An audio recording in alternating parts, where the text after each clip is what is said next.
So here we are CFC release हुए atmospheric gas में, ठीक है। ओजोन का डिप्लीशन करेंगे, कैसे करेंगे? CFC, C carbon, F2 fluoro and C2 chloro, ठीक है। ये यूवी रेस की प्रेजेंस में क्लोरीन का एक रेडिकल बनाएंगे एंड जो बचा हुआ पार्ट है वो दूसरा रेडिकल बनेगा, ठीक है। GOC हमने पढ़ी है एंड GOC में हमने देखा था दैट फ्री रेडिकल का फॉर्मेशन होमोलाइसिस, ठीक है। तो 2 रेडिकल बन गए CFC की वजह से क्लोरीन का रेडिकल। अब यही सेम क्लोरीन का रेडिकल बार बार बनता रहता है, ठीक है। अब क्लोरीन का रेडिकल बना है CFC और दूसरी गैस कौन सी बन गई है? ओजोन। ये दोनों अगर मिलेंगे तो क्लोरीन मोनो मीन्स ऑक्साइड का क्या बनाएंगे? एक और रेडिकल बनाएंगे, ठीक है। बट इस टाइम ऑक्सीजन रिलीज हो जाएगा, ठीक है, बट बाद में ये काम आएगा, ओके। देन क्लोरीन मोनो जो ऑक्साइड का रेडिकल है अब वो O के साथ मिलेगा, O खाली O, तो उससे फिर से क्लोरीन का रेडिकल बन जाएगा, सिंपल एज दैट, ठीक है। तो क्लोरोफ्लोरोकार्बन क्लोरीन का रेडिकल तो ओजोन के साथ मिला तो क्लोरी मोनोऑक्साइड का रेडिकल, क्लोरो मोनोऑक्साइड का रेडिकल O के साथ मिला, फिर से क्लोरीन का रेडिकल और उसके साथ उसके सब प्रोडक्ट्स भी, ठीक है। तो क्लोरीन का रेडिकल कंटिन्यूसली बनता रहता है और ओजोन का डिकम्पोजिशन कंटिन्यूसली होता रहता है। CFC क्या है? एक ट्रांसपोर्टिंग एजेंट है जो कि क्लोरीन के रेडिकल बना रहा है और क्लोरीन के रेडिकल ऐसी चीज़ है जो कि फटाफट CFC के लाइक थिंग्स को तोड़कर, मतलब CFC को तोड़कर एंड उसके बाद डिप्लीशन करता जा रहा है। ओजोन होल क्या है? ओजोन होल है जो कि अंटार्कटिका रीजन में दिखाया जा रहा है कि ओजोन लेयर को मतलब डिप्लीट हो रही है, ठीक है। एंड उसको ओजोन लेयर बोलते हैं साउथ पोल के ऊपर, ठीक है, above the south pole, over the south pole, like that. अब पोलर स्ट्रेटोस्फेरिक क्लाउड क्या होते हैं? ध्यान से सुनेंगे, NO2 और मीथेन, ठीक है। अगर ये कार्बन मोनोऑक्साइड और क्लोरीन एटम के साथ जुड़ते हैं तो आपके ऐसे प्रोडक्ट्स बनाते हैं जो कि ओजोन डिप्लीशन करेंगे। अभी कैसे याद रहेगा?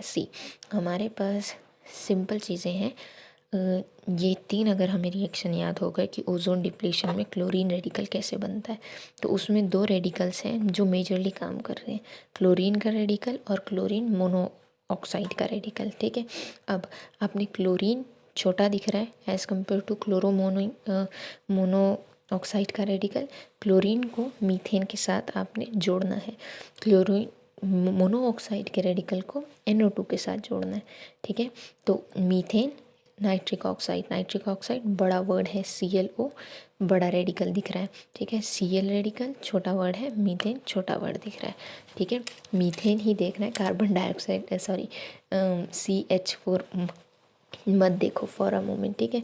इन दोनों को अगर जोड़ेंगे तो आपको बहुत आराम से ClO प्लस NO2 को अगर जोड़ेंगे तो ClO NO2 फॉर्म हो गया गैस, एंड अगर Cl का रेडिकल और CH4 को जोड़ेंगे तो CH3 का रेडिकल और HCl का रेडिकल बन जाएगा, okay. So now what we are going to do, जो आपका ClO NO2 बहुत आराम से बन गया, ClO का रेडिकल और NO2 का रेडिकल, ठीक है।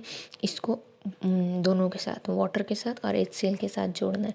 इसके बाद क्या बनेगा? HOCl और निट्रिक एसिड, Cl2 और निट्रिक एसिड, ठीक है। दोनों केसेस में निट्रिक एसिड बन रहा है, एक में HOCl और एक में Cl2, ठीक है। तो ये जो आपकी फॉर्मेशन हो रही है ये आपके क्लोरियस एसिड जो बन रहा है वो विंटर्स में बनता है और इसके जो क्लाउड बनते हैं उन्हें पोलर स्ट्रेटोस्फेरिक क्लाउड बोलते हैं, ठीक है। जिसमें लास्ट में आपका निट्रिक एसिड और आपका हाइपोक्लोरिक एसिड से फॉर्मेशन होती है, ठीक है। वहीं स्प्रिंग में जब आपकी सनलाइट फिर से अंटार्कटिका में आ जाती है, लाइक अंटार्कटिका में ज़्यादातर विंटर ही रहता है बट ऐसा नहीं है कि समर्स नहीं आती, ठीक है।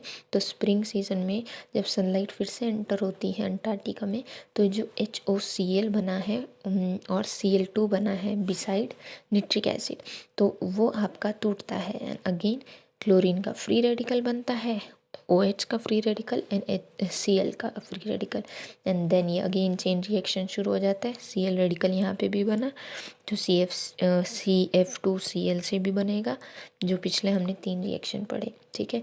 So these are very simple, but अगर हम तोड़ तोड़ के पढ़ें तो, ठीक है। हार्मफुल इफेक्ट क्या रहेंगे? यूवी रेज एजिंग कॉज करती है, कैटरेक्ट कॉज करती है, सनबर्न कॉज करती है, melanoma that is skin cancer, and evaporation of the surface करती है, ये सब आता है, ओके। अब फिर से एक बार ओजोन या स्ट्रेटोस्फेरिक पोल्यूशन वाले सारे रिएक्शंस क्रिस्प फॉर्म में दोहराए जाए। देखिए, आपका जो ऑक्सीजन है, अगर वो यूवी रेस की प्रेजेंस में 2 ऑक्सीजन के रेडिकल्स में बदलता है तो वो ऑक्सीजन के साथ मिलता है अगर एक रेडिकल, तो ओजोन बनाता है जो थर्मोडायनेमिकली अनस्टेबल होता है, ठीक है। आपके जो CFCs हैं, अगर वो यूवी रेस की प्रेजेंस में टूटते हैं तो क्लोरीन का रेडिकल एंड जो बचा हुआ पार्ट है दैट इज CF2Cl फॉर्म करता है, ठीक है। These both are gases. अब अगर आपका इस Cl का रेडिकल ओजोन के साथ मिक्स होता है, क्योंकि ओजोन का डिप्लीशन हो रहा है ना, तो ऑक्सीजन अलग निकल जाता है एंड क्लोरीन के साथ एक ऑक्सीजन जुड़कर क्या बनाता है? क्लोरीन मोनोऑक्साइड का रेडिकल। अब अगेन ये जो आपका क्लोरीन मोनोऑक्साइड का रेडिकल है, ये ऑक्सीजन के साथ जुड़ेगा तो फिर से क्लोरीन का रेडिकल बना देगा, सिंपल। अब आपका विंटर में जो आपके क्लाउड्स होते हैं पोलर रीजन में, पोलर स्ट्रेटोस्फेरिक क्लाउड बोला जाएगा, जो अंटार्कटिका के ऊपर बनते हैं, ठीक है। जो आपके ओजोन डिप्लीशन के प्रोसेस में 2 मेजर रेडिकल हैं जो कि ओजोन और ऑक्सीजन के साथ मिल रहे हैं एंड सम प्रोडक्ट्स बना रहे हैं, तो वो है क्लोरीन का रेडिकल एंड ClO का रेडिकल, ठीक है। अब इनको किसके साथ मिलाना है? ग्रीन हाउस गैसेस के साथ, NO2 और CH4, क्लोरीन CH4 के साथ, ClO का रेडिकल NO2 के साथ, ठीक है। क्या बनेगा? ClONO2 सीधा सीधा, एंड Cl और CH4 से क्या बनेगा? HCl हाइड्रोक्लोरिक एसिड और CH3 का रेडिकल, ओके। अब हाइड्रोक्लोरिक एसिड कहाँ यूज़ होगा? जो दोनों प्रोडक्ट्स हैं, मतलब Cl रेडिकल ClO रेडिकल से वो आपके जुड़ेंगे, दैट इज ClONO2 और HCl, और दूसरा ClONO2 वाटर, दोनों जुड़ेंगे तो दोनों केसेस में निट्रिक एसिड बनेगा। अगर निट्रिक एसिड को साइड में रख दें तो HOCl एक केस में और दूसरे में क्लोराइड गैस बनेगी, ठीक है।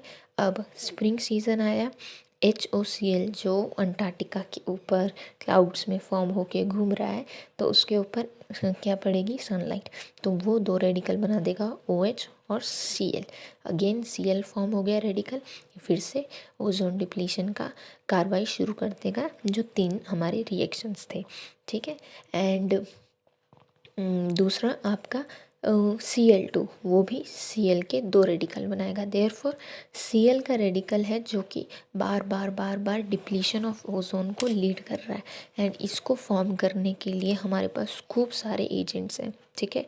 बी आपका CFC जहाँ से बात शुरू होती है, एंड CFCs के बाद Cl का रेडिकल, ClO का रेडिकल, देन उसके बाद NO2 आ गया, CH4 आ गया, so all these are contributing for the depletion of ozone layer and therefore ozone hole, ठीक है।